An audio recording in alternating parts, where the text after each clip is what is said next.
20, 30 bitches, dog, and they thick as fuck. Man, they so drunk, man, they fuck is drunk. She whispered in my ear, told her turn her up, turn her up. Caught a op in the car, burn it up, burn it up. Walking out the club, it's the end of the party and I'm throwing up. Now at number 10, I have Chris Paul. Chris Paul, CP3, one of the best passers in the league, can orchestrate an offense better than almost anybody throughout NBA history. I mean, this is a guy who is still a really capable defender, can pass at a very high level, and I think being with OKC next year and wherever else he goes, if he gets traded, or should I say when he gets traded, I definitely think his numbers will take a leap in certain areas due to the fact that he's not sharing the ball with such a ball-dominant player in James Harden. Whether he stays in OKC for the year or gets traded to places, I definitely think his numbers will rise a bit. But I do believe health will wear him down. I think the health is only going to get worse at this point. And I also do believe he's declined a bit. I think defensively, he's not as great as he used to be, even though he's still very capable of playing great defense. He's still not as great as he used to be, or even a few seasons ago with Houston.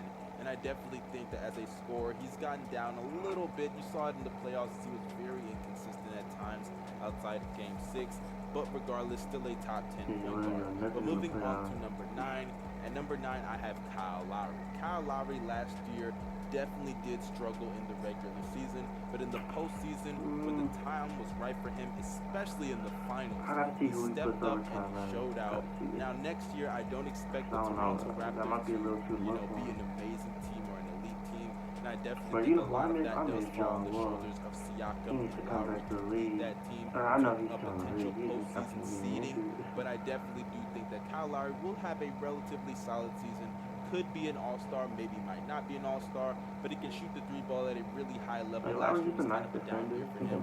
Still one of the better defenders on this list, and I have to give credit for that. And he is a really great passer, really underrated passer. His passing ability, one of the more overlooked parts of his game, and he is definitely number 9 for me. But moving on to player number 8. At number 8, I'm going with Trae Young. Trae Young, man. One of the more entertaining players during the second half of the season. I mean, this guy exploded and made the Rookie of the Year race so entertaining. It was so close between him and Luka. Even though I went with Luka, I wouldn't have been mad if Trae Young won it at all. This guy was amazing in the second half of the year. One of the better passes on this list. I definitely think there is a chance, a small chance, that he can be a 10-assist guy next season.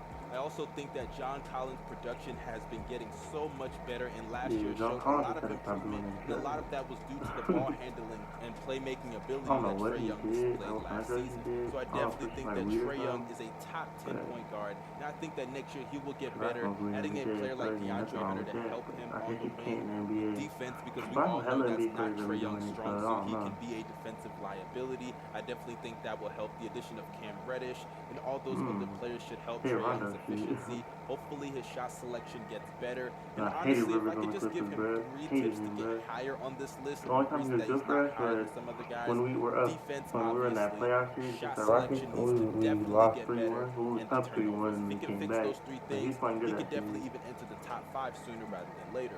But moving on to player number 7, I have Mike Conley. No, I got Trae Young over my Conley.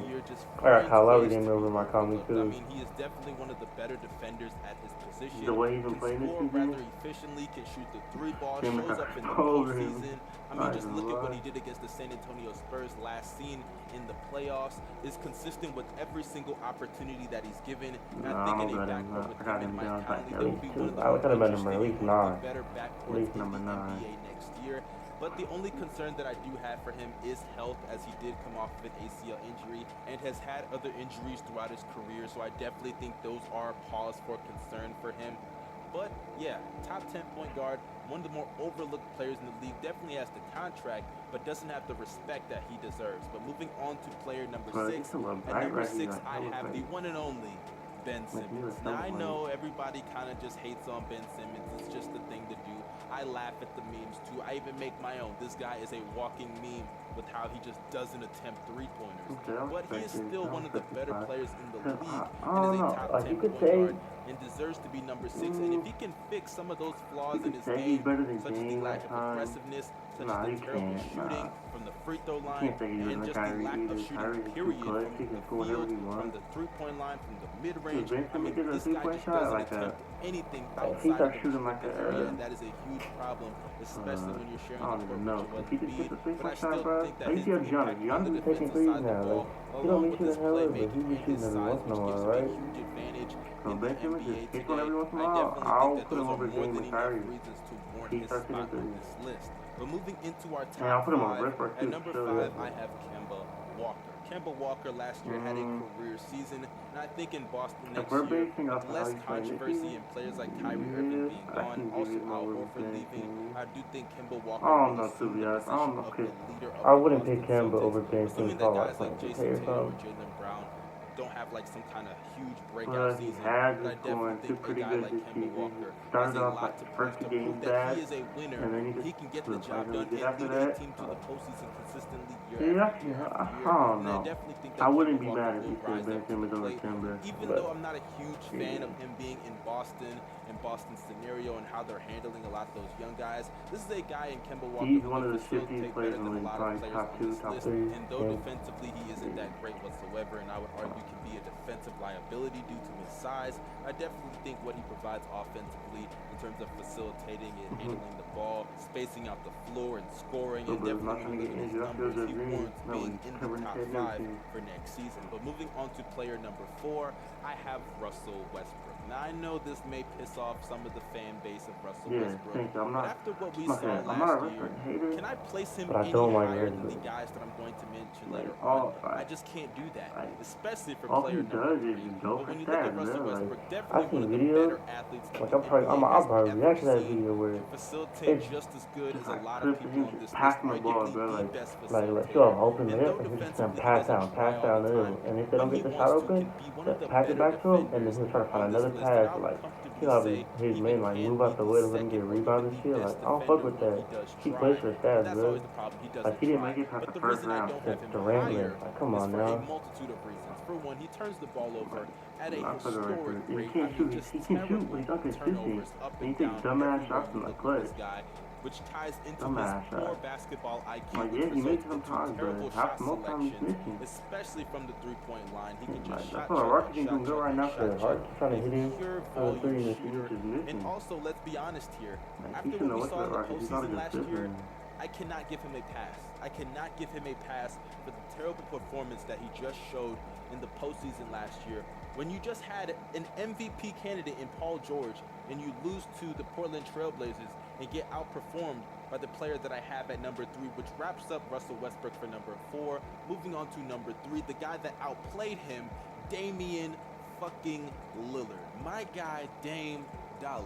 Now, I'm not going to lie, I was very critical of Damian Lillard after he lost to the Orlando Pelicans. But man, he made up for it last year in the playoffs, and I gotta give him credit. I mean, this is a guy along with CJ McCollum as well and Nurkic, but he is the main leader on that team and is leading the Portland Trailblazers, who don't even have the most talent over the past 5 seasons, but he is consistently leading them to top seeds, near 50-win seasons, and even 50-win seasons in the case of last year.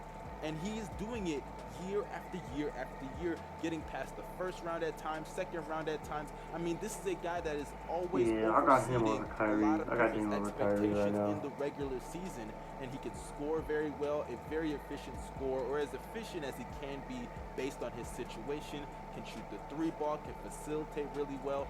Obviously, when it comes to his defense, he's terrible. He is arguably the worst defender on this list. But I definitely think that when you look at what he does offensively and how he has led that Portland Trailblazers team and what he did in the postseason, exceeding everybody's expectations and taking his team to the conference finals, along with CJ McCollum as well. I'm not going to absolve CJ McCollum for what they did, but I definitely think for those reasons alone, you got to have Damian Lillard in the top 3 point guards in the NBA. But moving on to player number 2, I have Kyrie Irving. Now, I know a lot of people are going to be saying, whoa, timeout. You got Russ below Dame because of how bad he played in the postseason, but you got Kyrie above Damian Lillard. Didn't Kyrie play terrible in the postseason?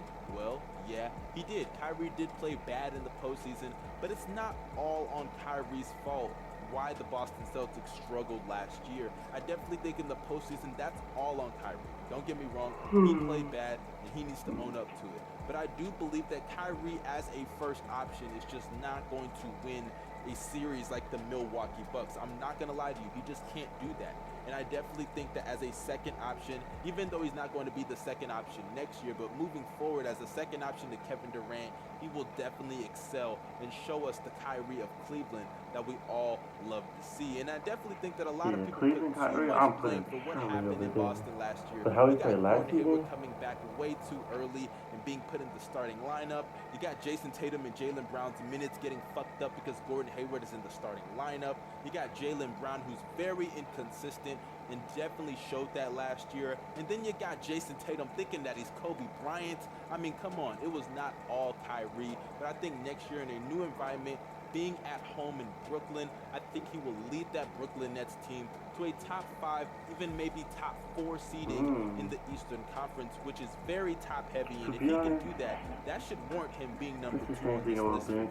But finally, moving on to the last player at number 1, I have Steph Curry. Now, was there really ever any doubt that Steph Curry was going to be number 1? Easily the best player on this list, top 5 player in the NBA. I wouldn't be bad Still if take put just Kyrie as over good as Dame anybody with on Kyrie. this list, even I though say they're the about the assist numbers same. don't show it. They're both not good at The system defense. that he's in They Golden both can State shoot really is good. the system. Let's They be both real. can score even when I He really is the want to. system of They can Golden attack the State. He is basket. the Like, heart and soul of that you know what I'm team. saying? He represents So, everything yeah, that 2 team threes, it don't culture matter is who about. two Not threes. only is he the best scorer on this list and the most efficient scorer on this list, but one can make the argument that he is the most efficient player that the league has ever seen.